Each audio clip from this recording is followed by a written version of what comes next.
Good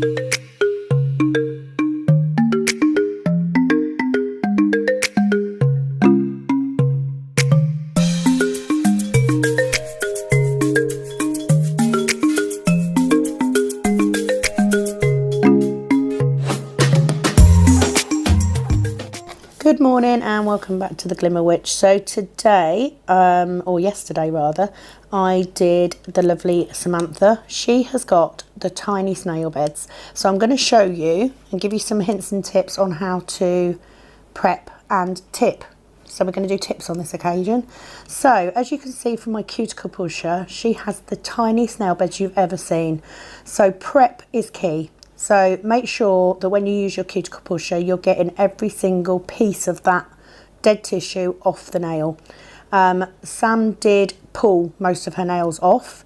Because she's got such small nail beds, because it's so difficult to get the acrylic on, it is unusual, if not unlikely, that Sam will go more than 2 weeks. So if you've got someone with nail beds this small, you need to manage their expectations. So they need to be coming back every 2 weeks for infills, because they just don't have a large enough nail bed to hold the acrylic on for too long. I constantly strive to try and get her a bit longer. It hasn't happened yet, but we'll keep going. So yeah, using your cuticle pusher, just push them all back. So to give you an idea on sizes, Sam actually has on her pinky finger, I use a size 9 Tracy Tapered Square tip, and I cut it down one side and cut the wings off to make it fit, because it just will not fit. Yes, it would probably be easier to sculpt. On this occasion, I wanted to show you tips, so maybe next time I'll do sculpting instead. So her majority of her fingers, her pinky is a size 9, her index and ring finger are a size 9 or an 8. It depends on which hand it is. Her middle finger is a size 7 and her thumb is a 4. So she's got very, very small nails. And because they're small, the wings will sometimes be too long. So nip them off, cut off the wings and then place the tip that way. It will give you a little bit more room. So when I'm filing, because Sam pulled her nails off, I've got to be careful because I don't want to overfile any thinner areas. So we're just etching very carefully that nail. I've left this in real time. The only bit that's not in real time is the finish filing at the end. So you just etch over that nail, 180 grit, file, and just make sure there's no shiny bits left on that nail. I didn't use my cuticle bit on this occasion. I thought I'd prepped pretty well by hand, so we will see. We'll see what happens. So the other thing with really, really small nail beds is, of course, the room that you've got for nail art. So you need to keep it simple. You're not going to be able to get all the bells and whistles on nails this short, and you're also not going to be able to put really long extensions on here either. So the longer the extension you go, the more frequently you will have to infill. I'm literally talking, you're going to have to redo them after a week because they're going to become unbalanced very quickly. So just skipping over that natural nail with that 180 grit file, making sure there's no shiny, and when I put the tips on, you will then repeat this, so you're actually prepping twice. But it's just on those edges where she's pulled that nail off. You don't want to overfile that because it will very quickly become quite thin. So once we've done that, we brush all the dust off. And then we go to the tips. So it's just a case of tailoring those tips to fit. So what I've done on this set, today we are using Marshmallow, which is a beautiful pink acrylic from Cjp. We're also using White Opal. So you can see I started tipping these before I had a chance to press record. So I did realise my error, but you can see I've cut those wings off on that middle finger just to make it that tip a little bit shorter where it sits on the nail bed. So just make sure it's firmly fixed. I then come in with my stalk scissors. Keep them short, don't go too long. The longer you go, the less time they're going to stay on for. Just get rid of that bit. And again, I'm cutting the sides of these tips to save me filing, really. So you see how tiny her fingers are. Her nails are absolutely minuscule, is the word. So yeah, just prepping that tip. So you can see I've cut the wings off that tip. I've literally cut the top part of the wing off so that it's not covering our whole nail to make it fit better. Because you do want as much nail bed attached to the acrylic as possible. So if you've got those wings on there, you've got a larger area that's covered by the tip, and you don't want that. So that's what I do, or that's what I do when I'm tipping. So just make sure they're firmly glued on, and again, just cut it down. So the other thing is, when you're doing designs, if you are using glitter, there is no reason you can't do glitter tips with raw glitter on these nails. But I used a glitter acrylic called White Opal. Because it's already mixed in, it means that you're not having to necessarily add lots of layers in, because they will very quickly become bulky. So by using a glitter that's already in acrylic, you're cutting down on that bulk, so it makes it a little bit easier. So just getting that thumb on. So as I said, her thumb is a size 4. So very small nails, very small nails. I don't change brushes. I used to. I don't now. My size 10, perfectly good enough. You can pick up small enough beads, and it is a case of working in smaller beads really to keep it as thin as you possibly can. I was really pleased with how these came out today. These are the best nails that I've done on her so far. So it's just a case of it being a little bit trickier, and just understanding that they can have ridiculously long lengths, but they're not going to last. They've got to understand that they're going to have them infilled a little bit quicker. So then on to filing. So we file those edges in. On this little finger, you can see that I've literally cut a whole length off the side on it. So we come in. I'm just showing you there how small that little finger is. It's tiny. So we come in and we just file those sides in, get that shaping as perfect as we can. Side walls, free edge, and then we're just going to skip over where those wings are and just blend that tip. They don't really need blending, but on a nail this small, I want to make sure there's no lumps and bumps. So in essence, you're again prepping again on that finger, because the nail's so tiny. So it doesn't hurt. So double prep. And also when I dehydrate, I also make sure I double dehydrate as well. On this set, I have done the base coat, the base layer, the dehydrating the first time, dehydrating the second time, and I am then doing the base layer, the colour and the clear cap all at the same time. In actual fact, on the marshmallow fingers, I didn't cap them at all, because it is a strength powder, so I didn't bother. Minimal filing on these at the end. I was very neat on this set, so I was quite pleased. So yeah, people can have, you know, you can do nails on people with tiny nails. You've just got to understand that you're probably not going to get that really long length. You're not going to get, you know, it's going to be more difficult to do a full-on marbling finger. If I was going to do a marble on nails this short, I would use a 3D brush, a small 3D brush instead of a larger brush to marble. So it's a case of coming up with inventive and classy, pretty nails without having to put too much effort into them. So in this case, we decided on the marshmallow, a full finger of the white opal, and a blend of the marshmallow and white opal. Keeping it nice and simple, classy. Samantha has just recently got engaged as well, so we wanted to show her lovely ring off.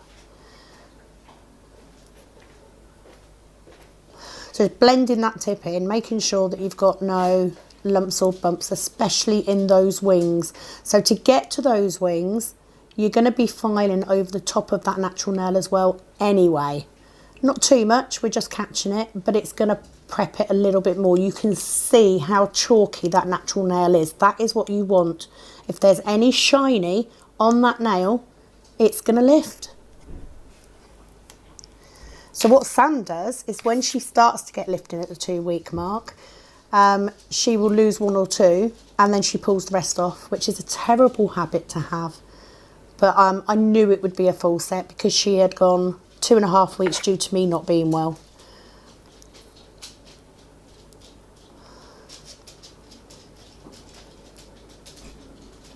So I'm then using a cotton pad with acetone and I'm wiping over all 5 of those nails. Acetone is a dehydrator as well. So we're just making sure there's no dust, there's no oil, there's nothing on that nail to inhibit that acrylic sticking as best as it can. So on to application. So I did do all 5 nails with dehydrator. I have then redone the dehydrator on this little finger, come in with a very, very small bead of crystal glass just to put on there, just in the hopes that we need to infill.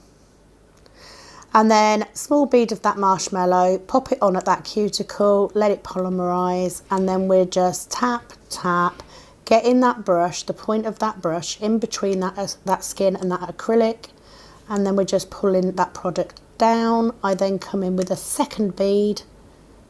You don't need a massive apex, they're not bulky, it's nice and thin. But I'm just coming in with that little second bead to make sure I've got the colour that I want. Marshmallow is a beautiful, shimmery, pale baby pink. Beautiful.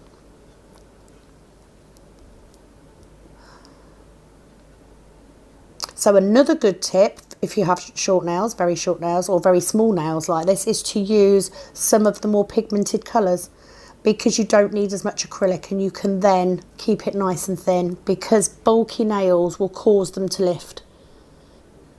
So that small bead goes on there.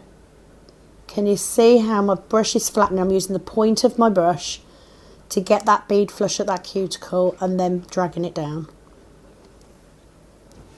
So this is going to be a full finger of that white opal. Like I said, it is a pre-mixed acrylic glitter.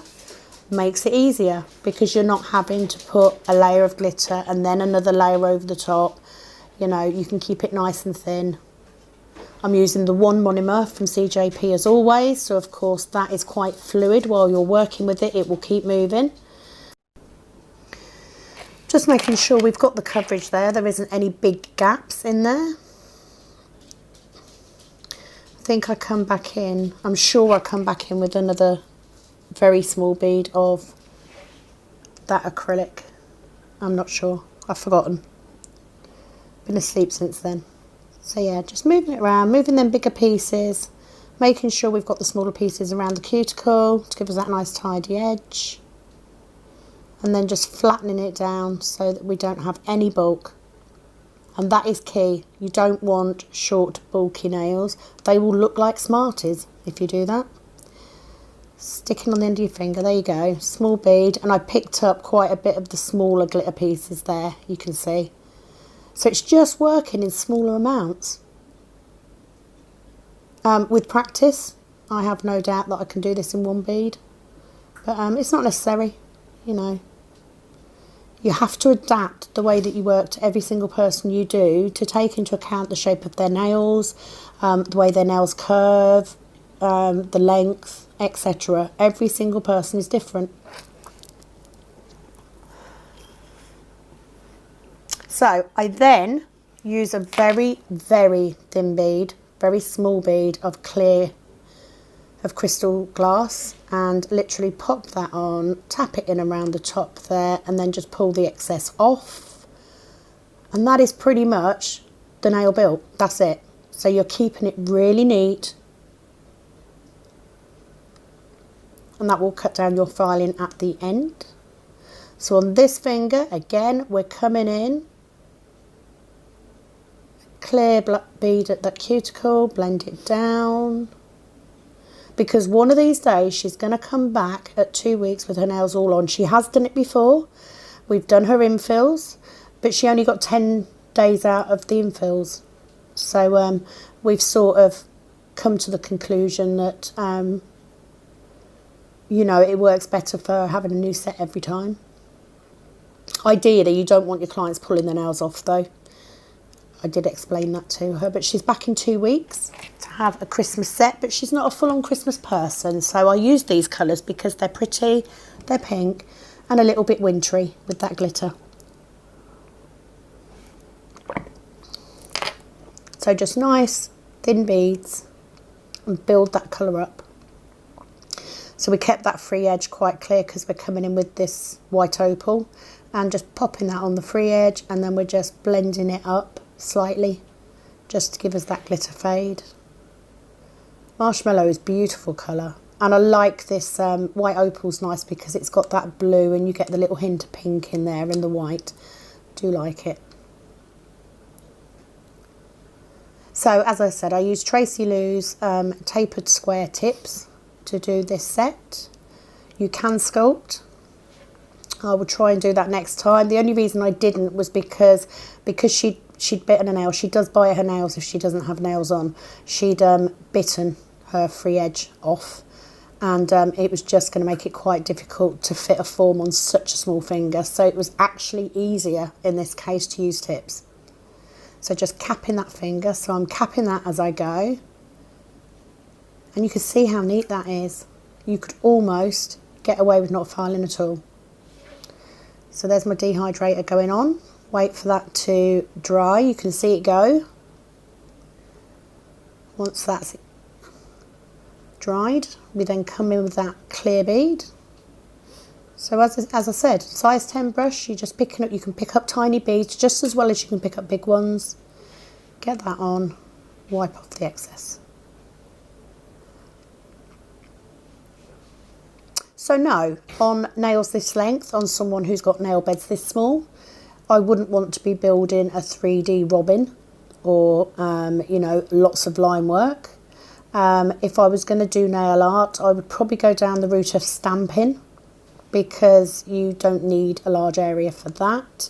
But the beauty of acrylic design is, of course, that just putting that glitter in there is design in itself, and it's very classy, very simple to do, and you're not building up lots of layers. So this is usual. Last time Sam had a different glitter on every finger. She had full glitter. It's very possible. It just takes a little bit of practice. So on this one, we get that marshmallow colour on. No cap. We don't need to. We're not going to have to file massively, so we're not going to lose the colour. And then onto the thumb.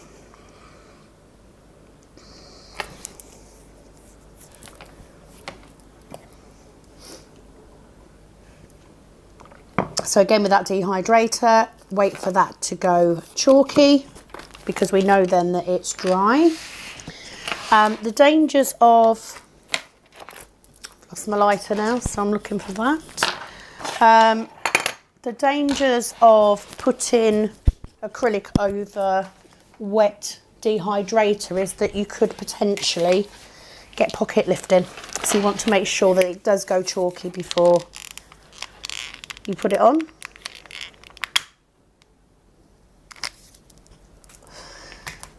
So currently editing before I go and get dressed. I've got a brand new client in today, so new client anxiety is a bit of a problem this morning. That's normal, but she is coming with another client, a current client, so we shall see what she decides to have done on whether I film or not. I've got 3 sets in today, so I have my new client, I have someone who has long acrylic extensions, so I'll probably film that one, and I have my nail biter come back today. So she's the lady that had the first set, and then she'd split a natural nail on that first set, because against my best judgment I did her longer than acrylics than I wanted to, and she didn't come back at 2 weeks to have them infilled. So when she came back this time, I was unable to put acrylics on for her. So I'm hoping she does come back today after 2 weeks so we can take a look, and if she does have acrylics on this occasion, then they will be very short. We shall see. So building that apex, building my structure with that marshmallow, and that's it. So we then go on to finish filing, and it's very quick. So I've sped this up, side walls, free edge, and then gently, because we're using a new file, gently around that cuticle. It looks like I'm going a lot faster than I am because it is sped up, but not a lot of filing, to be fair. So we just get over, make sure it's nice and smooth. You can see that little bump there. So we're going over the body of the nail to even that out. And then I'll switch to a buffer. I do this to every single nail. Once I'm happy with the filing, I then top coat all of the nails. They go into the lamp. I'm using CJP's tack-free top gloss, into the lamp for 60 seconds. Give them a few seconds to cool down, and we then apply cuticle oil, and that is your finish set. That is how you put tips on tiny, tiny nails. Really pleased with how these came out. Hope it's been of help, and please do continue to give me a thumbs up if you like the video. Please do give me feedback on camera angles and the recordings. I understand that the recording was much better this time, no crackling, which is good. Goes to show sometimes that a cheap set of headphones is better than a more expensive set. So that is it from me. I will be back very later. Thank you very, very much, and I'll be back soon. Bye bye.